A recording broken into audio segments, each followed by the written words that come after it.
Yo, what's up, RotoBaller family? Joe Idone here once again to give you your launching long shots, bomb outright picks that I like for the Genesis Scottish Open, held at the Renaissance Club over in North Berwick, Scotland this week. Early start time on Thursday. Make sure to get those bets in nice and early. This video will hopefully be live and published on the RotoBaller YouTube page. You should go there right now, wherever you're seeing this video.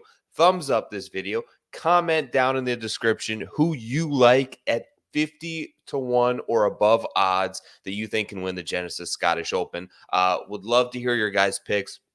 Make sure to subscribe to that RotoBaller channel for all your updates. The promo code, if you want to get complete access to every piece of content that I do each and every week, including Spencer Aguiar, including the Monomaniac, including Joe Nicely, including Matt Miller, including Flag Hunting Pod, including all the great content contributors that are a part of the RotoBaller PGA team, what I think is the most diverse and complete team in all of golf content. The promo code that you can use for a discount when signing up is LINES. It's LINES.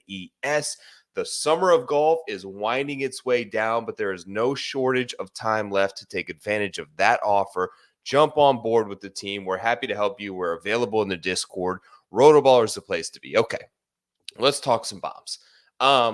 Reaching above the 50 to 1 mark this week. I'm going to try to keep this video right around the 5-6 minute mark. I know you guys want to get in, get out, but I got to talk to you a little bit about Max Homa.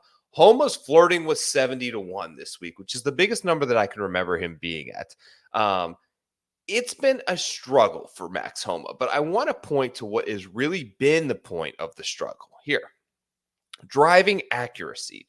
He's been awful. He can't hit a fairway for nothing. I talked about this on my podcast at Preferred Lines.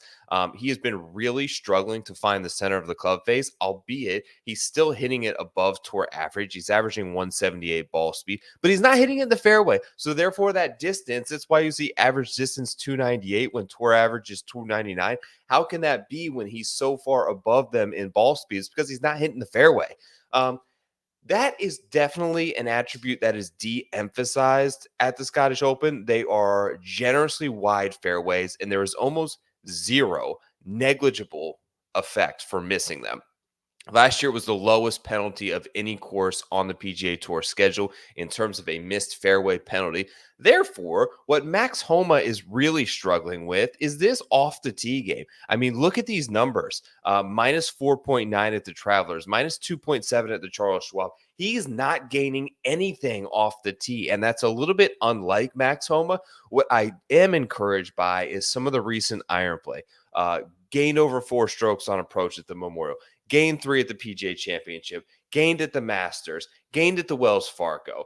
These are difficult courses in good fields, and the iron play is there. That's encouraging. What is also encouraging me, if you go back to the 2023, late in the season, you see U.S. Open miscut, Travelers miscut, Rocket Mortgage at whatever, that field was terrible. But then he gets to the Scottish Open, right? Something clicks.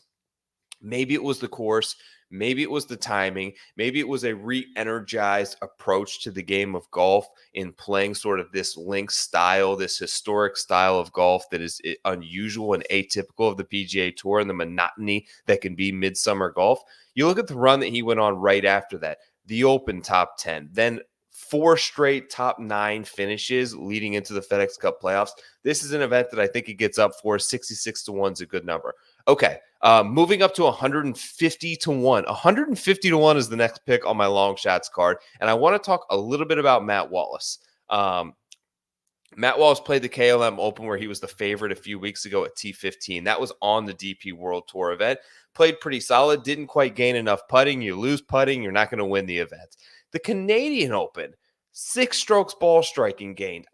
In talking to John Hasselbauer, he made some links between what we saw at the Canadian Open this year and the golf course that we're actually going to see at the Renaissance Club. The other thing, you look at where he did eventually get his win, Corrales Punta Cana, coastal, slow greens, shares some attributes, although across the planet from Scotland, share some attributes in these unique putting surfaces on these really slow greens. Started to get into a groove. He's number 2 in the entire field in strokes gained on approach from 175 to 225 yards.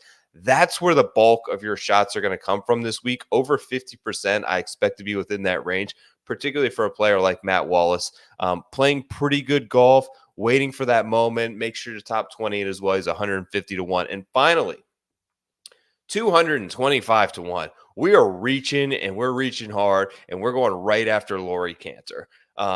Bomber, you see here where he gains his strokes off the tee, right? Crushes it off the tee. I'm on rickrungood.com here, but just kind of looking at his recent performances, right? Missed the cut last week on the DP World Tour. T38 won the European Open in the beginning of June.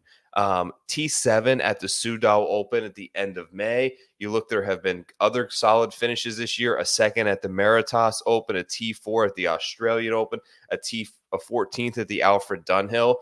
It's a guy that gets it done with the driver. And if he can only bring a decent putter this week, now I know that's a lot to ask, but you look at the one time that he did, and you see a victory for someone like Laurie Cantor. I like the fact that he can pack on the distance and swing away pretty freely at an event like this. He's huge odds for a recent DP World Tour winner, and those players that should be more accustomed to the conditions, the time zone, the playing atmosphere, the wind, playing golf on the ground versus in the air. There are a lot of differences that are in play this week for the Scottish Open. Those are my three guys. I realize two of them are gigantic shots. Make sure to top 20, top 40 those. Best of luck to you. We'll be back next week for the final major of the season, the Open Championship held at Troon. Can't wait to cover it. Thanks again. Sign up for rotoballer.com. Use that promo code LINES. I'm out of here. Good luck. Peace.